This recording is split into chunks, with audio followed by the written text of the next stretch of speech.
Dear fellow Americans, 25 states are going to break first, and I can tell you exactly which ones and exactly why, because the data is already published and almost nobody has looked at it.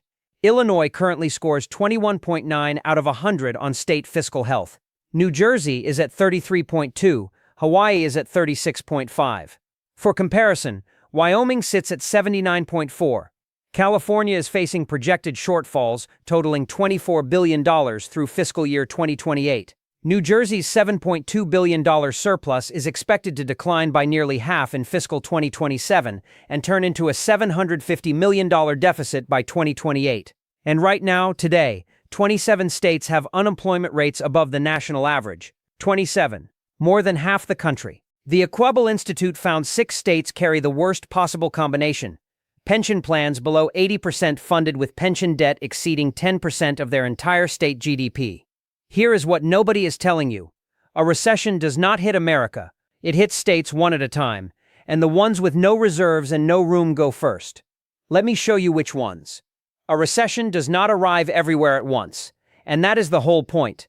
Let me start by explaining the mechanism, because if you understand this one thing, you will be able to read every headline for the next 2 years correctly. When people talk about a recession, they talk about it as though it happens to the country. GDP contracts, unemployment rises, and everybody experiences the same thing. That is not how it works, and it has never been how it works. A recession is a national number made out of 50 completely different situations. And what determines whether your state has a bad year or a catastrophic one comes down to 4 things. The first is revenue structure. What does your state actually tax, and how volatile is it? A state that depends heavily on capital gains taxes from a small number of high earners has a revenue stream that can fall off a cliff in a single quarter. A state that depends on severance taxes from oil and gas rises and falls with a commodity price it does not control. A state that depends on sales tax is exposed to consumer spending, which is the first thing to go.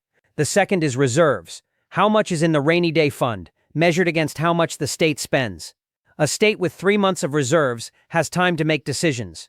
A state with 3 weeks has to cut immediately, in the middle of a downturn, which makes the downturn worse. The third is fixed obligations, and this is the one almost nobody looks at. Pension payments and debt service are legally required. They get paid before anything else.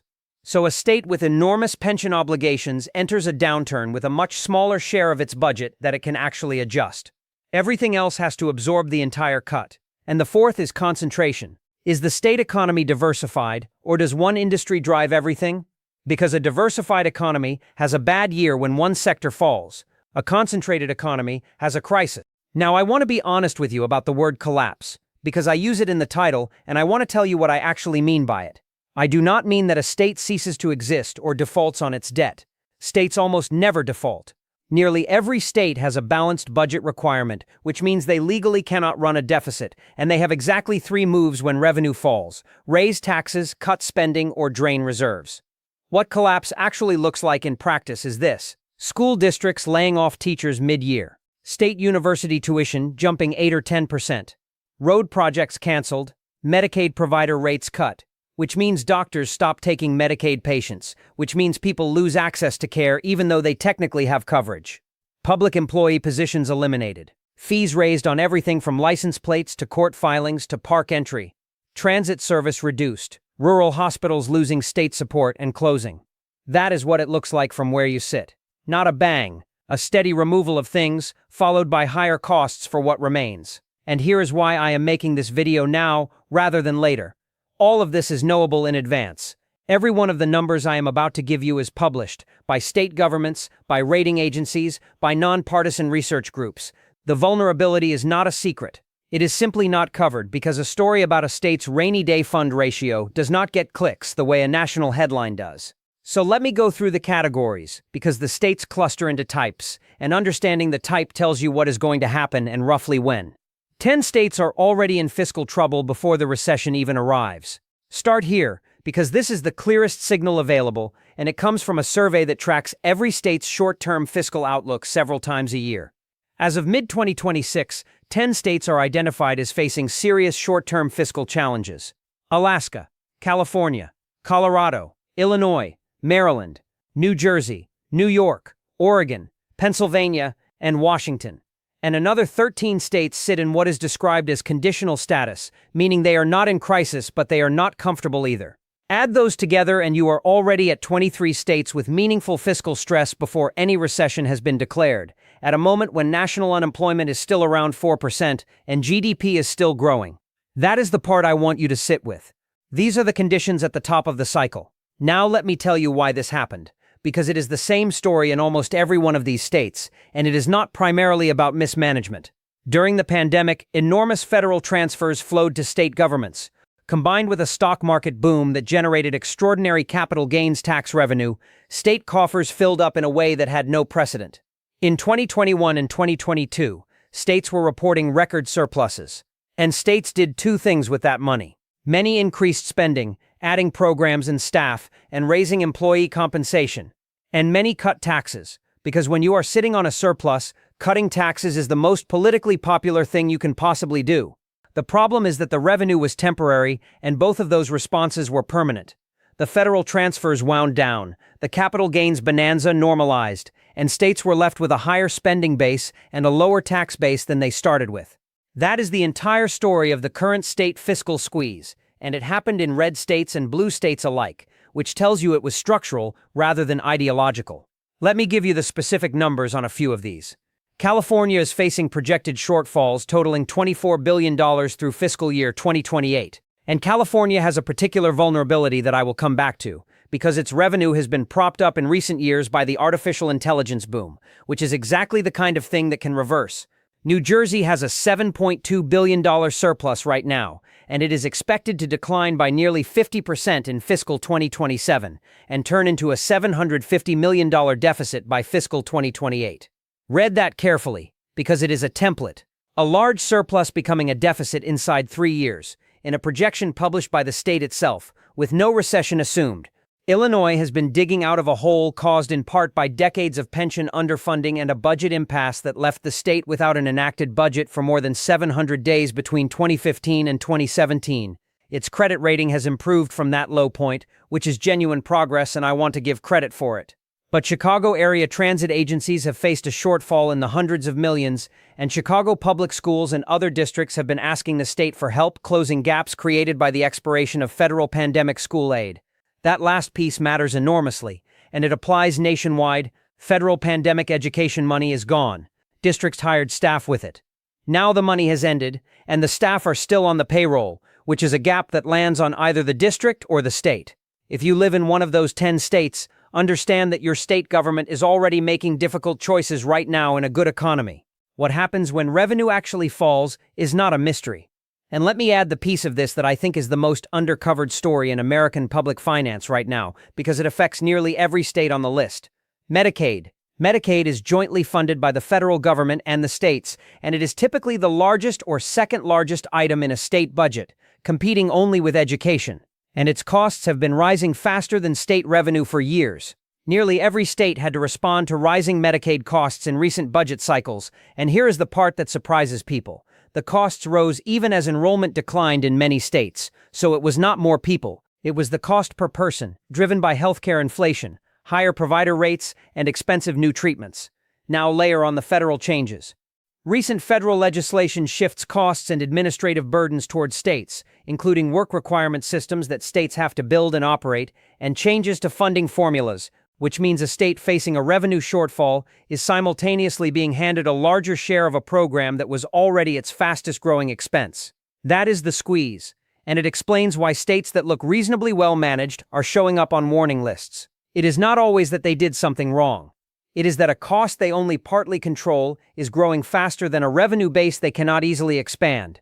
And when a state cannot cut Medicaid eligibility because federal rules constrain it, and cannot easily cut pensions because courts protect them, and cannot cut debt service because contracts require it, the cuts land on what is left. Higher education, K-12 aid to districts, transportation, corrections, parks, state employee compensation, local government aid. Look at that list and notice something. Almost every item on it is something that either gets passed down to your county and your school district, or is a service you personally use. That is why I keep saying that a state budget crisis is not an abstraction. It is a mechanism for converting a problem in the state capital into a bill on your kitchen table, and the conversion takes about 18 months. 6 states carry pension debt. So large it will crowd out everything else. Now let me get to the one that I think is the single most predictive factor. And it is the one that gets the least coverage because it is genuinely boring until it is a catastrophe. Public pensions. The Equable Institute's 2026 analysis sorts states into quadrants based on 2 things: how well funded their pension plans are, and how large their pension debt is relative to the size of their economy. 28 states are well funded with manageable debt. Those states are in reasonable shape, and I am not worried about them on this measure. 17 states have underfunded plans, but economies large enough to address the problem with sustained policy effort. Not comfortable, but fixable. And 6 states face the worst combination, below 80% funded, with pension debt exceeding 10% of their entire state GDP. 10% of GDP. Think about that. That is not 10% of the budget. That is a liability equal to 1/10 of everything produced in the state in a year. Now, why does this matter so much more than most people realize? Because pension contributions are not optional, they are legally required, in many states constitutionally protected, and courts have repeatedly struck down attempts to reduce benefits for existing employees and retirees. Which means when revenue falls, the pension payment does not fall with it. So picture a state budget as a pie. The pension slice is fixed. Debt service is fixed. Medicaid has federal matching requirements that constrain how much you can cut. What is left is education, transportation, public safety, higher education, parks, and everything else. If the fixed slices are large, the flexible slice is small. And when you have to cut 5% of a budget, and only 40% of it is flexible, you are actually cutting more than 12% from the flexible portion. That is why states with big pension obligations have such brutal recessions. It is not that they are poorly run, it is that they enter every downturn with less room to maneuver, and every dollar of cut has to come out of a smaller pot. And there is a second effect that compounds it viciously. Pension funds are invested in markets. When markets fall in a recession, the funded ratio drops, which increases the required contribution the following year. So the exact moment when state revenue falls is the exact moment when the pension bill goes up. That is the mechanism that has broken state budgets in every downturn of the last 30 years, and the states carrying the heaviest obligations going into this one are the ones I would watch most closely. Illinois, New Jersey, Connecticut, Kentucky, and Hawaii have all historically ranked among the most challenged on pension funding, and New Jersey and Illinois in particular score at the bottom of overall fiscal health rankings at 33.2 and 21.9 out of 100 respectively. Now I want to be fair, because there has been real progress in some of these places. Several states have made significantly larger contributions in recent years, and funded ratios have improved from their worst points. That is genuine and it deserves acknowledgement. But improving from terrible to bad is not the same as being prepared, and a market downturn undoes several years of progress in a single quarter. If you are a public employee or a retiree in one of these states, I am not telling you your pension is going away. Benefits for current retirees are heavily protected. What I am telling you is that the pressure will land somewhere else in your state's budget, and that somewhere else is schools, roads, universities, and services. Several states bureau our entire budget on one industry, and that BREP was about to be called. Let me talk about concentration, because this is where the fastest damage happens. A diversified state economy has a bad recession. A concentrated one has a crisis, because when the single industry turns, there is nothing to absorb it. Start with Alaska, which is on the list of 10 states with serious fiscal challenges and which is the purest example of concentration in the country. Alaska's budget depends heavily on oil revenue. When oil prices are high, the state has money. When they fall, it does not. And the state has no personal income tax and no statewide sales tax, which means there is essentially no alternative revenue stream to lean on. There is the permanent fund, which is a genuine asset, but drawing more heavily on it means either reducing the dividend that residents receive or eroding the principal that generates future income. That is an extraordinarily narrow set of options, and it is why Alaska appears on fiscal warning lists year after year, regardless of who is in office. Now Nevada, which is the tourism and hospitality version of the same problem. Nevada has no state income tax, which means it depends heavily on sales tax and gaming revenue. Both of those are discretionary consumer spending. And discretionary consumer spending is the very first thing that falls in a recession. We have seen this movie. In 2008 and 2009, Nevada had among the worst outcomes of any state in the country, with unemployment reaching double digits and a housing market that fell further than almost anywhere. That was not bad luck. That was a concentrated economy meeting a downturn. Nevada forecasters recently projected general fund revenue for the 2026 to 2027 biennium at about $12.2 billion, which was a decrease of roughly $191 million from a prior forecast. Not catastrophic on its own, but the direction is what matters, and it is downward before the recession. Hawaii belongs in this category too. It is tourism dependent, it has the nation's highest cost structure, it ranks at the bottom of fiscal health at 36.5 out of 100, and it has been described as having a nation-leading debt-to-GDP ratio. Tourism-dependent economies also have a particular vulnerability. When Americans cut spending, long-haul leisure travel is one of the very first cuts they make. Then there are the energy states beyond Alaska. Wyoming, North Dakota, Oklahoma, Louisiana, and West Virginia all depend to varying degrees on severance taxes from oil, gas, or coal. And here is the strange thing about them. Wyoming currently ranks number 1 in the country for fiscal health at 79.4 out of 100. So it is genuinely well managed and has reserves, but its revenue is still tied to a commodity price set by global markets. Being well managed protects you from a bad year. It does not protect you from a structural decline in the underlying industry, and coal in particular has been in structural decline for 2 decades, regardless of who is in the White House. So, the energy states are a split picture. The responsible ones have buffers, and the buffers do not solve the underlying concentration. And I want to add one more category that people almost never think about, which is the federal employment states. Itself currently has the highest unemployment rate in the country at around 6% against a national average of 4%. When federal employment contracts, those economies contract with it. And unlike a factory closing, it happens across an entire region at once. And there is one more concentration story I want to flag, because it is new and almost nobody is treating it as a fiscal risk yet. Data centers. Several states have been competing aggressively to attract artificial intelligence and cloud computing facilities, offering enormous tax incentives to do it. Sales tax exemptions on equipment. Property tax abatements running 10, 15, 20 years. And the pitch to those states is jobs and economic development. Here is the problem, and it is the mirror image of the concentration issue. A data center is capital-intensive and labor-light. It employs a substantial construction workforce for a couple of years, and then once running, a permanent staff that is remarkably small relative to the building and the investment. So a state or county grants a 20-year abatement, forgoes the revenue, and receives a facility that draws heavily on the electrical grid and the water system, both of which everybody else pays to maintain. If the technology cycle turns, and these facilities become obsolete or get consolidated, that state is left with the infrastructure it built to serve them, the abatements it granted, and a much smaller employer than it was promised. I am not saying that will happen. I am saying it is a concentration bet made with public money, at the peak of an investment boom, by states that in several cases were already on fiscal warning lists. Virginia, Texas, Arizona, Georgia, Ohio, and Iowa have all seen substantial activity here. And the ones I would watch most closely are the ones where a single county has granted very large abatements relative to its own tax base, because the state can absorb a mistake and a rural county cannot. That is a story that will not appear in any fiscal ranking for another 5 years, and by then the contracts will have been signed. California, Washington, and Colorado are riding a tech boom that pays their bills.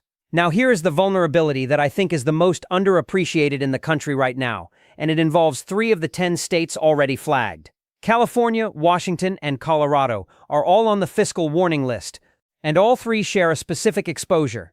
Their revenue depends disproportionately on the technology sector and on the capital gains that sector generates. Let me explain why that is such a dangerous structure. California has one of the most progressive income tax systems in the country, which means a very large share of its revenue comes from a very small number of extremely high earners. And a substantial portion of what those people earn in a good year is not salary. It is capital gains, stock options, and equity compensation.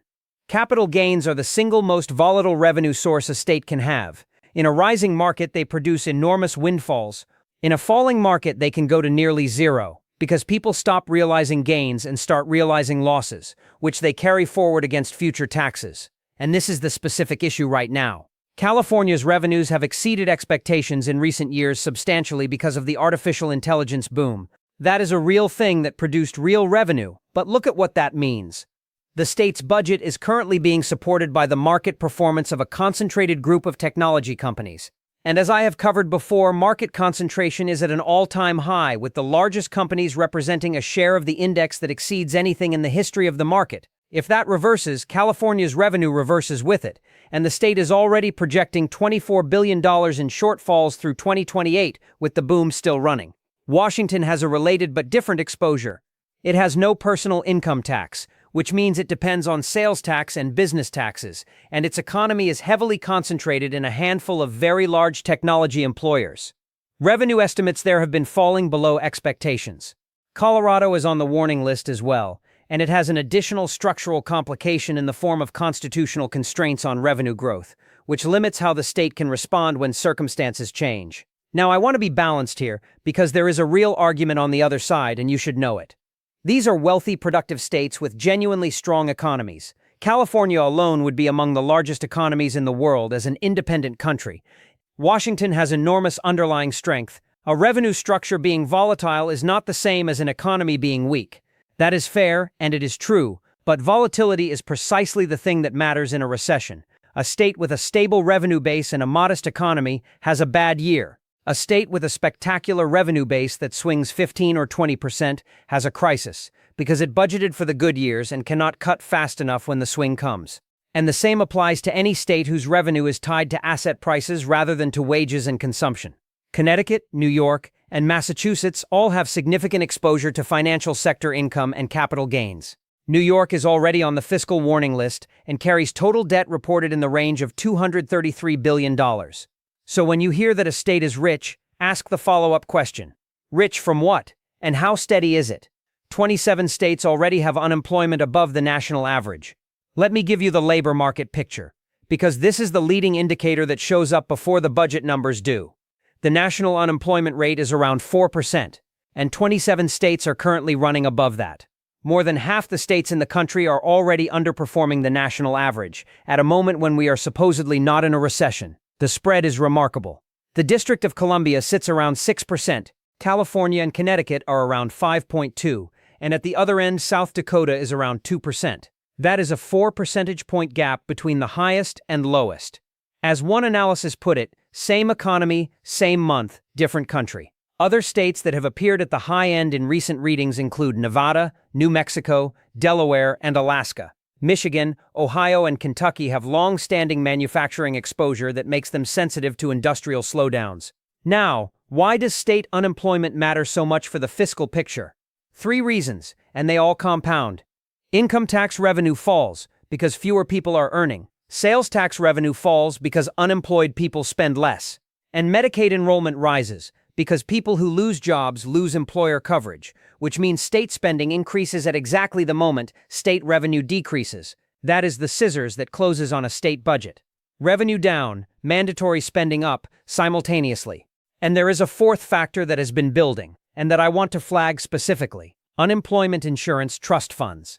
States pay unemployment benefits out of trust funds financed by employer taxes. Many states drained those funds during the pandemic and borrowed from the federal government to keep paying benefits. Some have rebuilt, some have not. A state entering a recession with a thin unemployment trust fund has to either borrow federally, which triggers automatic increases in employer taxes later, or raise employer taxes immediately, which is the worst possible thing to do to employers in a downturn. That is a hidden vulnerability that will not show up in any headline until claims start rising, and then it will show up all at once. Let me also say a word about the states that look fine, because I do not want to leave you with the impression that geography is destiny. South Dakota, Wyoming, Tennessee, North Dakota, and several others rank at the top of fiscal health measures. They have reserves, manageable debt, and funded pensions. But even those states face a specific exposure that has nothing to do with their own management, and it is the one I want to close this section on. Federal funds. A substantial share of every state's budget, in many states well over a quarter, and in some cases approaching a third or more, comes from federal transfers, primarily for Medicaid, which means that changes in federal policy on Medicaid, on food assistance, and on other cost-sharing arrangements land directly on state budgets, regardless of how well that state manages its own affairs. A fiscally responsible state with a large Medicaid population and a heavy reliance on federal matching funds can be destabilized by a decision made in Washington that it had no part in. That is not hypothetical. Several states have already had to respond to federal cost shifts in their most recent budget cycles, and the ones with less capacity to absorb it are the ones that will cut services first. We already ran this experiment in 2008, and the results are on the record. Let me give you the historical case, because everything I have described is not speculation. We ran this exact experiment 18 years ago, and the outcomes were dramatically different by state. In the 2008 to 2009 recession, national unemployment peaked around 10%, but that national number concealed enormous variation. Nevada, Michigan, and California were among the hardest hit, with unemployment reaching well into double digits, in some cases approaching or exceeding 13 and 14% at the peak. Meanwhile, North Dakota's unemployment barely moved. It stayed in the range of 4% through the entire crisis. Same recession, same country, same monetary policy, completely different outcomes. And the reasons were exactly the ones I have been describing. Nevada had concentration, construction and tourism, both of which collapsed simultaneously, and a housing market that had been inflated by speculation. When it broke, there was nothing underneath. Michigan had concentration too, in automotive manufacturing. At the precise moment 2 of the 3 domestic automakers went through bankruptcy. California had asset price dependence. Capital gains revenue evaporated, and the state faced budget gaps in the tens of billions, issuing IOUs to vendors and taxpayers in 2009 because it literally could not make payments. Let me say that again, because people forget it. The state of California issued registered warrants, which is a formal term for IOUs, to people who were owed money, including taxpayers awaiting refunds. That happened in the United States within living memory. North Dakota, by contrast, had an energy boom underway and a small conservatively managed budget. It sailed through. Now the important part is what happened afterward, because the recovery was as unequal as the downturn. Some states recovered to pre-recession employment levels within 3 or 4 years. Others took the better part of a decade. And in the states that took longest, the effects compounded. Young people left. Housing values stayed depressed. Local tax bases shrank. School districts consolidated. Some communities never got back to where they had been. That is what I want you to understand about the phrase collapse first. It is not only about who falls hardest, it is about who takes longest to get up, and those two things are closely related, because a state that has to cut deeply during a downturn cuts the very things that drive recovery afterward. A state that lays off teachers, cancels infrastructure, and raises university tuition during a recession has damaged its own recovery capacity to balance a budget. That is not a criticism of the officials who did it. Balanced budget requirements gave them no choice. It is a description of a trap. The states with the least room are forced into the choices that make their recoveries slowest, which is why the gap between well-positioned states and poorly positioned ones tends to widen with each cycle rather than close. And here is the difference between now and 2008 that I think is genuinely important, and it cuts both ways. Positively, states have far larger rainy day funds than they did entering 2008. Many were at or near record levels. That is real preparation, and it is the strongest argument against panic. Negatively, the federal response in 2009 included substantial aid to states, which prevented far worse outcomes. Whether that response would be repeated at similar scale is genuinely uncertain, given a federal balance sheet carrying $36 trillion in debt and interest costs exceeding $1 trillion a year. In 2009, the federal government could ride to the rescue. That capacity is meaningfully reduced now, and that is the single most important structural change between then and now. Housing is where state trouble turns into your trouble. Let me connect all of this to the largest asset most Americans own, because state economic conditions and housing markets are far more tightly linked than people realize, and this is where a budget story becomes personal. Here is the chain. State economy weakens. Employment falls in that state. People who lose jobs either cannot buy or have to sell. New arrivals stop coming because people move toward jobs, demand falls while supply rises. Prices soften, and it is intensely local. National home price statistics are close to useless for your decision, because your house is not in the nation. It is in a metro area with a specific employment base. In 2008, that variation was enormous. Some metro areas in Nevada, Arizona, Florida, and California lost 40 or 50% of peak value. Other parts of the country barely moved, and a few actually appreciated through the whole thing. So the question is not whether housing is overvalued nationally. The question is what drives employment in your metro area and how exposed that driver is. Let me give you the specific things I would look at if I owned a home in one of the states I named. What is the largest employer in your metro area, and what happens to it in a downturn? If the answer is a state government, a public university, or a hospital system heavily dependent on Medicaid reimbursement, you have exposure to exactly the state budget dynamics I described. Is your area dependent on a single industry? Tourism, energy extraction, or a single large manufacturer creates the same concentration risk at the local level that we discussed at the state level. Has your area been receiving in-migration, and why? A lot of housing appreciation in recent years was driven by people moving in from more expensive states, and that flow can reverse or simply stop, which removes the marginal buyer who set the price, and here is one that almost nobody considers. What is happening to your local government's finances? Because if the county or city is under fiscal stress, the response is higher property taxes and reduced services, and both of those affect what your house is worth to a future buyer. Now, I want to be clear that I am not telling anybody to sell their home. That is almost never good advice, and I am not qualified to give it to you individually. What I am saying is this: if you were already planning to move, downsize, or relocate in the next few years, the sequencing of that decision matters more than usual right now, and it is worth thinking about deliberately rather than defaulting. And if you were counting on home equity as a significant part of your retirement plan, which a great many Americans in their 60s are, understand that home equity is not a savings account. It is an illiquid asset whose value depends on local employment conditions, and it can be worth substantially less at exactly the moment you need to access it, which is the same sequence of returns problem that affects retirement portfolios. The households that get hurt in a regional downturn are almost never the ones who saw it coming. They are the ones who had to sell on somebody else's timeline into a market where everybody else was selling too, because they had no cash reserve and no choice. Which brings me back to the single most useful thing in this entire video. The buffer is what converts a crisis into an inconvenience. It is not exciting advice, and it is the only advice that reliably works. Here is the full list of states I would be watching and why each one is on it. Let me put it all together now, because I have given you categories and you deserve the actual list. Here are 25 states I would be watching most closely, grouped by why. The 10 already flagged for serious fiscal challenges: Alaska, California, Colorado, Illinois, Maryland, New Jersey, New York, Oregon, Pennsylvania, and Washington. Every one of these is dealing with a revenue problem right now in a good economy. The pension-burdened, Illinois and New Jersey again, plus Connecticut, Kentucky, and Hawaii. These carry fixed obligations that will crowd out everything flexible when revenue falls.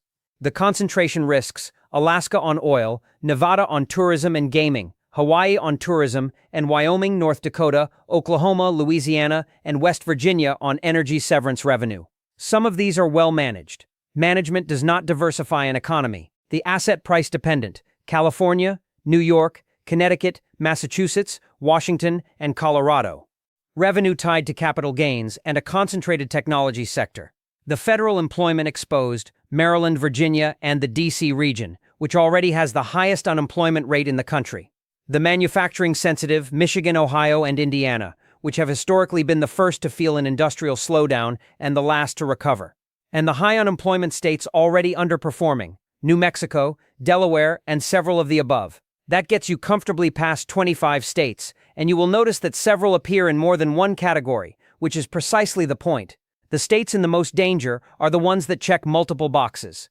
Illinois checks fiscal stress and pensions. New Jersey checks fiscal stress, pensions, and asset price dependence. California checks fiscal stress and asset price dependence at enormous scale. Alaska checks fiscal stress and total commodity concentration. Hawaii checks pensions, tourism concentration, and debt load. Those 5, if I had to name the most exposed, would be my list. And I want to name the flip side too, because it is only fair. If you live in Wyoming, South Dakota, Tennessee, North Dakota, Utah, Nebraska, or Idaho, your state is entering this in genuinely good shape on the fiscal measures, with reserves, funded pensions, and manageable debt.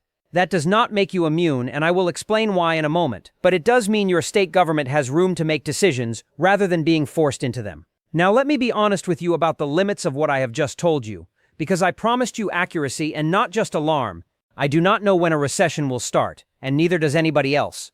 Everyone forecasting a date is guessing, and the forecasting record on recession timing is genuinely poor. I also do not know how severe it will be. A mild downturn produces budget adjustments. A severe one produces the layoffs and service cuts I described earlier. And states have tools, Rainy day fund balances across the country are at or near record levels in aggregate, which is a genuine and important buffer, and it is the strongest argument against the doom version of this story. Many states are far better prepared than they were in 2007, but aggregate hides distribution.